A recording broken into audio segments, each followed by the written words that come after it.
SIR से परेशान CM ममता ने दिया इलेक्शन कमीशन को चुनौती। एसआईआर में नजर आई खामियां या बिहार जैसे नतीजे का है खतरा। क्यों डरी हैं और बौखलाई हैं ममता बनर्जी। ममता बनर्जी और चुनाव आयोग के एसआईआर के खिलाफ जंग। एसआईआर से परेशान सीएम ममता ने दिया इलेक्शन कमीशन को चुनौती। क्यों डरी और बौखलाई है ममता बनर्जी, सबसे बड़ा सवाल यही है अभी तक का।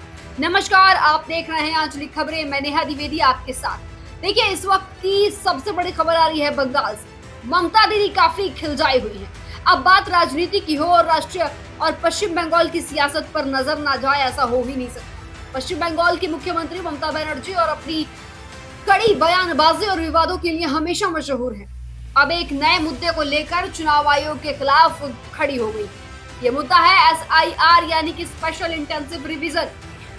ममता बनर्जी ने चुनाव आयोग की इस प्रक्रिया पर सवाल उठाते हुए इसे तुरंत रोके जाने की मांग करती है। जी हाँ, उनका कहना है कि इस नए सिस्टम में बड़ी गड़बड़ियां हैं, बहुत खामियां हैं, जिनसे चुनावी निष्पक्षता पर खतरा मंडरा सकता है। उनके इस बयान से देखिए, अब सत्ता पक्ष की सरकार कह रही है कि ममता दीदी डरी हुई है।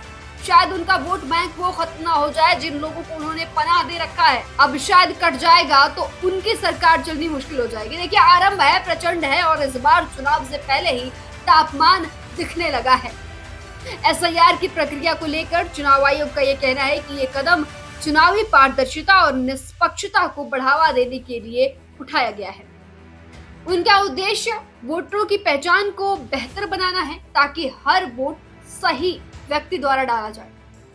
लेकिन ममता बनर्जी इसे लेकर चिंतित है और उनका आरोप है कि ये प्रणाली सिर्फ एक तकनीकी खामी नहीं, बल्कि एक ऐसा जाल है जो चुनावी परिणामों को प्रभावित कर सकता है। ममता दीदी ने न केवल चुनाव आयोग को चिट्ठियां भेजी हैं, बल्कि वे अपनी पार्टी के कार्यकर्ताओं और आम लोगों के बीच जाकर इस मुद्दे पर जन जागरूकता को भी फैला रही हैं।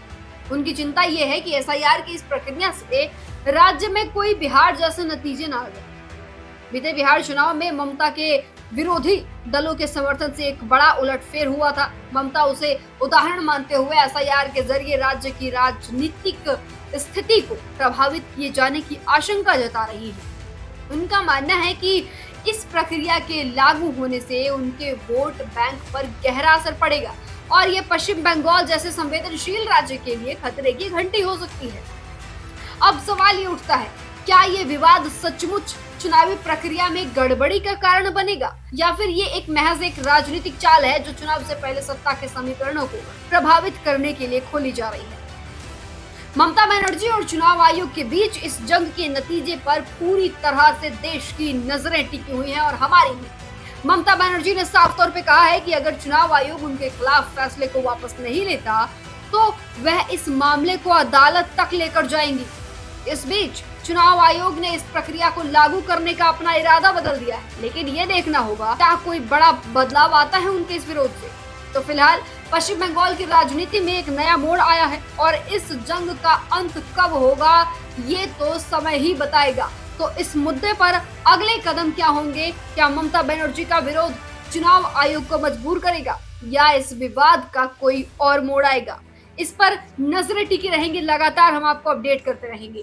फिलहाल के लिए बस इतना ही। देखते रहिए आंचलिक खबरें, अपनों की खबर आप तक। मुझे दीजिए इजाजत। नमस्कार।